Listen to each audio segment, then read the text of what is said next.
Hello. This is going to be a bit long because I'm going to read a letter that I've composed. This is about the really brave lady that opposed the Muslims that were doing an organised prayer in Hyde Park. I'm sure if you've seen this, you might have seen it. If not, have a look. It's been just search it on YouTube. You'll find it. I think British Warrior uploaded it. Anyway, so she challenges a policeman to do something about it because it's against park rules. No organised worship. And he was completely Sharia compliant. Anyway, I'm not going to go on and on about that. So my thoughts are that it's clear, we all know there's this double standards. I made comments online that perhaps, what's the Queen doing about it? Because she's our head of state and she is defender of the faith.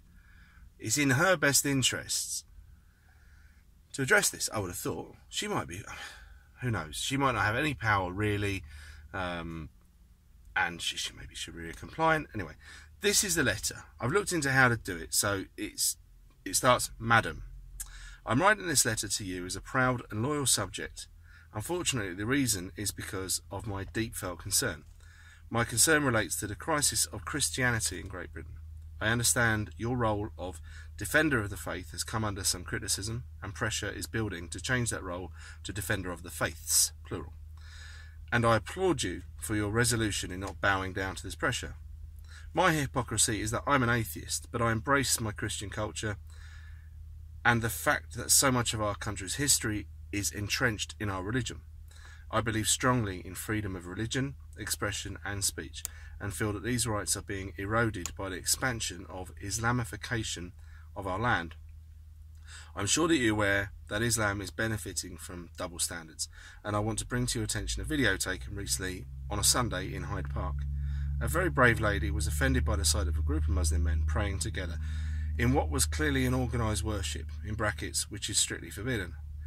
The lady approached the police officer who was observing the prayer to raise a complaint.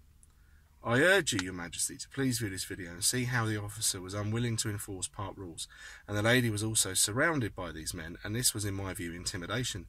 She has my respect for standing by her principles with great courage.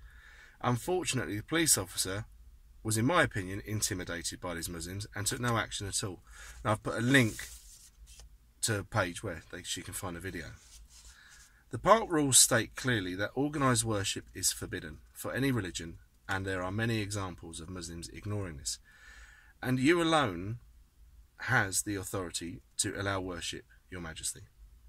I am deeply concerned, Your Majesty, that we are currently having Islam, by way of halal meat, Sharia law, blasphemy law, and illegal practices such as FGM, terrorism, the mass rape, torture, and even murder of British girls ignored by our government and media. Islam is benefiting from double standards, and we, the peaceful and extremely tolerant majority, seem to have no option but to accept this. You, Your Majesty, are my head of state, and I urge you to take a stance and remind your government, of their role to protect us, their public.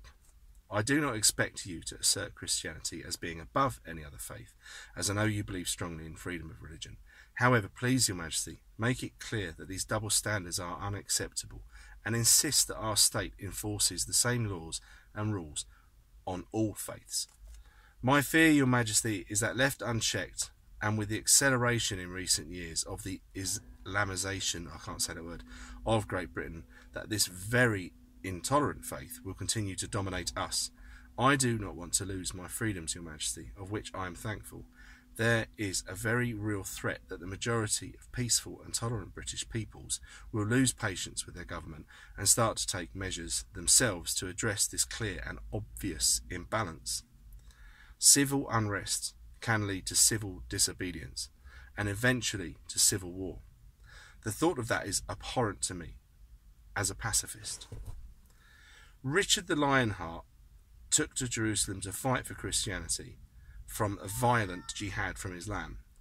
There is a jihad going on right now in Great Britain, Your Majesty, and it is my hope that you, our greatest ever monarch, will take a stand against this.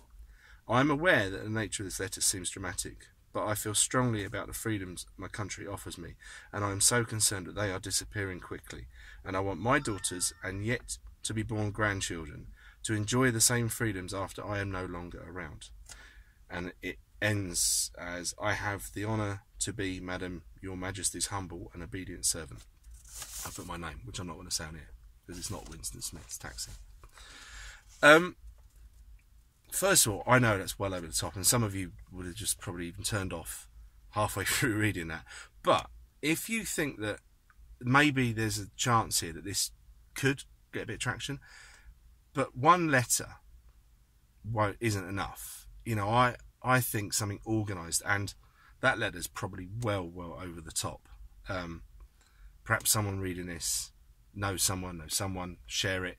If any other YouTubers that have got, you know, certainly got a bit more subscribers than I've got, get a bit more traction with it. I'm open to any criticism. Tell me I'm a twat. Tell me it's ridiculous. Tell me the Queen's Sharia compliant, whatever. Just get involved. But if you think that there's something to this and it might be worth a shot, please let me know. It helped me a bit. Yeah, also, I just want to mention then, so on the 6th of May, I think it's the 6th of May, Tommy Robinson's starting this march. Starting on the Speaker's Corner, I believe, in Hyde Park. They're going to go to the offices of Twitter, where he's been banned for wrong think and wrong speak. Also on that date, I was watching the Reverend Simon Sideways, who's one of my favourite YouTubers, and he was really funny actually, but he dressed up as a vicar or something. He intends to organise a prayer on that day at that meeting, and he's risking getting nicked. Sorry Rev, if you watch this, it might be a good idea if you do, and I don't mean that in any bad way. I just mean it might just really highlight the double standards. Any thoughts, people? I'm waffling now, so I'm going to bring this one to an end. And when I get home tonight, I'll copy in any links, necessary links, and maybe even a copy of this letter if anyone's interested. Over for now. Bye.